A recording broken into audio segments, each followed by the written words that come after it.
അധ്യായം 8. ശമൂവേൽ വൃദ്ധനായപ്പോൾ തന്റെ പുത്രന്മാരെ ഇസ്രായേലിനു ന്യായാധിപന്മാരാക്കി. അവന്റെ ആദ്യജാതനു യോവേൽ എന്നും രണ്ടാമത്തവന് അബീയാവ് എന്നും പേർ. അവർ ബേർശേബയിൽ ന്യായപാലനം ചെയ്തു പോന്നു. അവന്റെ പുത്രന്മാർ അവന്റെ വഴിയിൽ നടക്കാതെ ദുരാഗ്രഹികളായി കൈക്കൂലി വാങ്ങി ന്യായം മറിച്ചു വന്നു. ആകയാൽ ഇസ്രായേൽ മൂപ്പന്മാർ എല്ലാവരും ഒന്നിച്ചുകൂടി രാമയിൽ ശമൂവേലിന്റെ അടുക്കൽ വന്ന് അവനോട്, നീ വൃദ്ധനായിരിക്കുന്നു, നിന്റെ പുത്രന്മാർ നിന്റെ വഴിയിൽ നടക്കുന്നില്ല.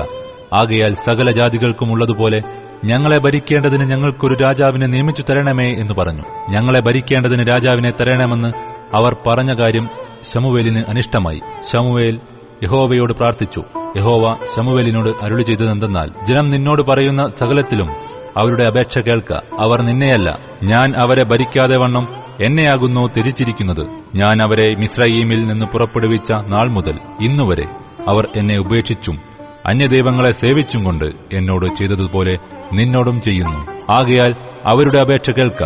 എങ്കിലും അവരോട് ഘനമായി സാക്ഷീകരിച്ച് അവരെ വാഴുവാനിരിക്കുന്ന രാജാവിന്റെ ന്യായം അവരോട് അറിയിക്കണം. അങ്ങനെ രാജാവിനായി അപേക്ഷിച്ച ജനത്തോട് ശമൂവേൽ യഹോവയുടെ വചനങ്ങളെ എല്ലാം അറിയിച്ച് പറഞ്ഞതെന്തെന്നാൽ, നിങ്ങളെ വാഴുവാനിരിക്കുന്ന രാജാവിന്റെ ന്യായം ഇതായിരിക്കും. അവൻ നിങ്ങളുടെ പുത്രന്മാരെ തനിക്ക് തേരാളികളും കുതിരച്ചേകവരും ആക്കും. അവന്റെ രഥങ്ങൾക്കു മുമ്പേ അവർ ഓടേണ്ടിയും വരും. അവൻ അവരെ 1000-നും 50-നും അധിപന്മാരാക്കും. തന്റെ നിലം കൃഷി ചെയ്യുവാനും തന്റെ വിള കൊയ്യുവാനും തന്റെ പടക്കോപ്പും തേർക്കോപ്പും ഉണ്ടാക്കുവാനും അവരെ നിയമിക്കും. അവൻ നിങ്ങളുടെ പുത്രിമാരെ തൈലക്കാരത്തികളും വെപ്പുകാരത്തികളും അപ്പക്കാരത്തികളും ആയിട്ടെടുക്കും. അവൻ നിങ്ങളുടെ വിശേഷമായ നിലങ്ങളും മുന്തിരിത്തോട്ടങ്ങളും ഒലിവുതോട്ടങ്ങളും എടുത്ത് തന്റെ ഭൃത്യന്മാർക്ക് കൊടുക്കും. അവൻ നിങ്ങളുടെ വിളവുകളിലും മുന്തിരിത്തോട്ടങ്ങളിലും ദശാംശം എടുത്ത് തന്റെ ഷണ്ഡന്മാർക്കും ഭൃത്യന്മാർക്കും കൊടുക്കും. അവൻ നിങ്ങളുടെ ദാസന്മാരെയും ദാസിമാരെയും നിങ്ങളുടെ കോമള യുവാക്കളെയും നിങ്ങളുടെ കഴുതകളെയും പിടിച്ച് തന്റെ വേലയ്ക്കാക്കും.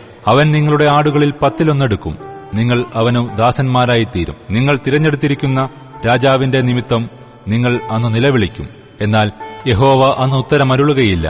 എന്നാൽ ശമൂവേലിന്റെ വാക്കു കൈക്കൊള്ളുവാൻ ജനത്തിന് മനസ്സില്ലാതെ അല്ല, ഞങ്ങൾക്ക് ഒരു രാജാവ് വേണം, മറ്റു സകല ജാതികളെയും പോലെ ഞങ്ങളും ആകേണ്ടതിന് ഞങ്ങളുടെ രാജാവ് ഞങ്ങളെ ഭരിക്കുകയും ഞങ്ങൾക്ക് നായകനായി പുറപ്പെടുകയും ഞങ്ങളുടെ യുദ്ധങ്ങളെ നടത്തുകയും വേണം എന്ന് അവർ പറഞ്ഞു. ശമൂവേൽ ജനത്തിന്റെ വാക്കെല്ലാം കേട്ട് യഹോവയോട് അറിയിച്ചു. യഹോവ ശമൂവേലിനോട്, അവരുടെ വാക്കുകേട്ട് അവർക്ക് ഒരു രാജാവിനെ വാഴിച്ചു കൊടുക്ക എന്ന് കൽപ്പിച്ചു. ശമൂവേൽ ഇസ്രായേല്യരോട്, നിങ്ങൾ ഓരോരുത്തൻ താന്താന്റെ പട്ടണത്തിലേക്ക് പോയിക്കൊള്ളുവിൻ എന്ന് പറഞ്ഞു.